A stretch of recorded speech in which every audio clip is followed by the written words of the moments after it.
Problema pa rin ang ilang residente sa Vigas, sa Catanduanes, ang bubong ng kanilang mga tirahan. 4 na buwan matapos silang hagupitin ng Super Typhoon Uwan. Kaya sa ilalim ng Silong Kapuso Project, hinandugan natin sila ng roofing materials. Ngayon, may maayos na silang masisilungan, umulan man o umaraw. 4 na buwan na ang nakalipas matapos manalasa ang Super Typhoon Uwan sa Catanduanes.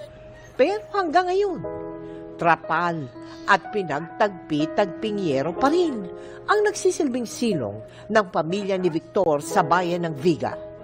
Dahil hindi sapat ang kita niyang 400 pesos kada araw sa construction para makapagpatayo ng maayos na bahay, nag-iipon na lang muna siya ng kahoy na pwede pang mapakinabangan.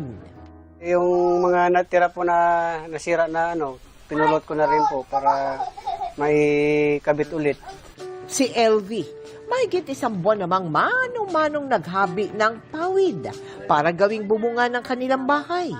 Pag sira na yung bubong, tumutulo na yung ulan.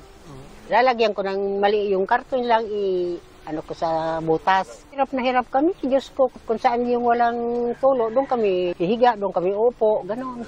Kabilang sina Victor at LV sa 50 pamilya na may partially damaged na bahay sa Viga na nabigyan ng roofing materials at food packs sa ilalim ng Silong Kapuso Project ng GMA Kapuso Foundation. Meron siyang 10 pieces ng roofing sheet, merong 2 ridge roll, 25 total assorted lumbers, common nails, and then also roofing nails.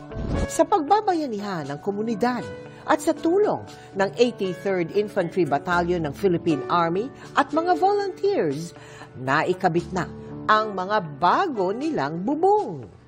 Sobra po nagpapasalamat kami kasi nabigyan po kami ng tulong para maigawa namin yung bahay namin. Sa mga nais makiisa sa aming mga projects, maaari po kayong magdeposito sa aming mga bank account o magpadala sa Cebuana Luwalier. Pwede ring online via GCash, Shopee, Lazada, Globe Rewards, Metrobank Credit Card at Palawan Pay.